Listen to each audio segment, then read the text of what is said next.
Hai teman-teman, selamat datang di video pembelajaran organisasi dan arsitektur komputer. Pada kesempatan ini, kita akan membahas materi pendahuluan dari organisasi dan arsitektur komputer. Tujuan pembelajaran kita yakni dapat menjelaskan organisasi dan arsitektur komputer. Baik, langsung saja kita mulai pembelajarannya. Tahukah kamu apa itu komputer? Secara umum, komputer didefinisikan sebagai seperangkat alat elektronik yang menghubungkan komponen satu dengan yang lainnya, sehingga menghasilkan informasi yang sebelumnya telah diolah terlebih dahulu. Definisi komputer berdasarkan struktur dan fungsinya. Jadi, komputer dapat dianggap sebagai struktur sejumlah komponen beserta fungsinya yang dijelaskan sebagai fungsi kolektif struktur dan fungsi internalnya. Baik, itulah definisi dari komputer. Nah, selanjutnya kita melangkah pada definisi dari arsitektur komputer dan organisasi komputer.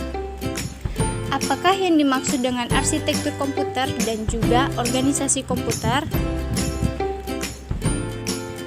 Arsitektur komputer berkaitan dengan atribut-atribut yang nampak bagi programmer.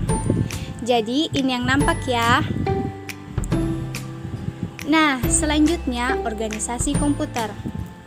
Organisasi komputer berkaitan dengan unit-unit operasional dan interkoneksinya yang merealisasikan spesifikasi arsitektural.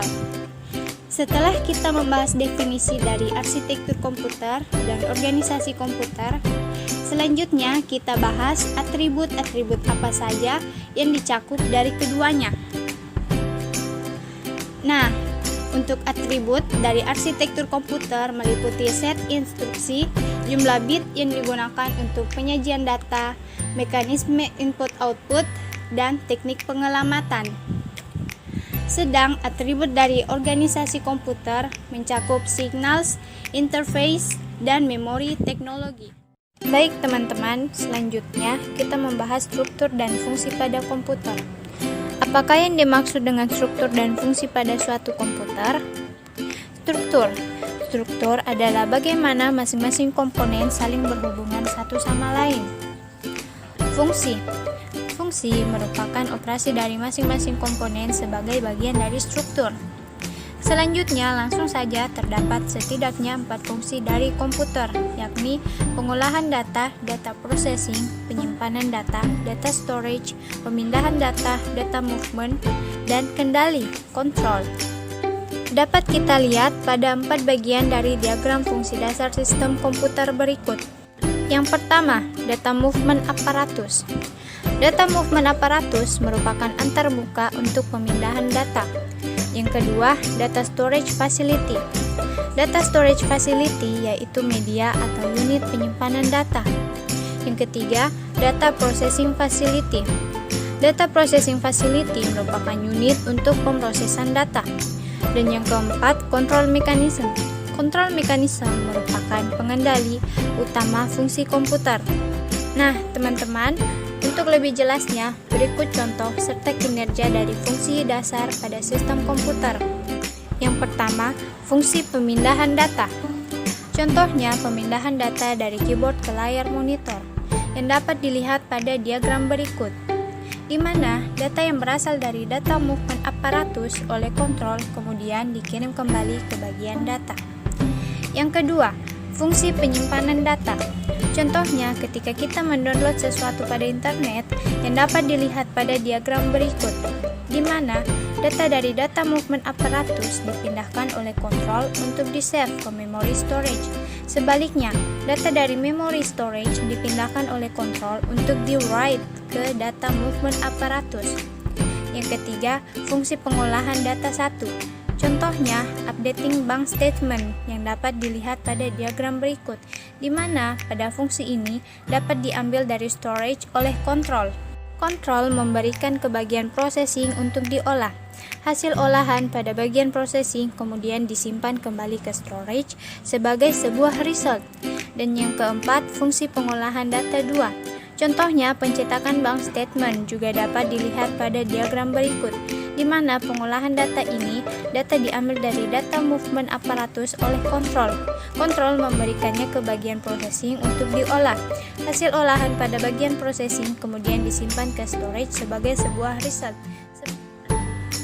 Baik, setelah kita membahas fungsi dari komputer, selanjutnya kita melangkah pada struktur dari komputer.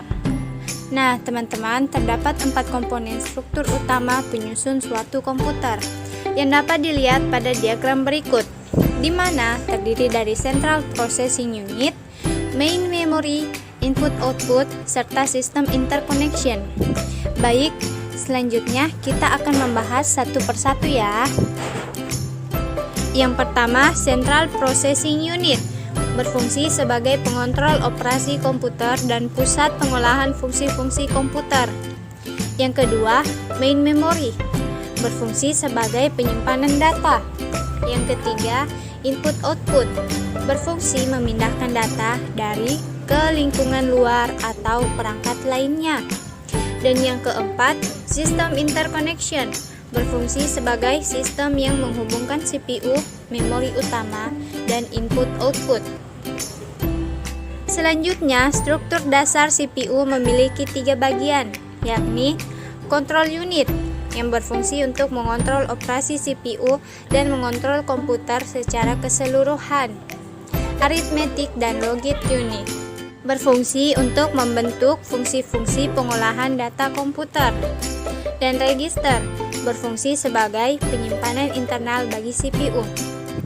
Tidak selesai di situ saja, Control Unit pula memiliki struktur dasar yang terdiri dari 3 bagian, yakni Sequencing Logic adalah bagian yang berfungsi untuk mengenali sinyal-sinyal pengendali.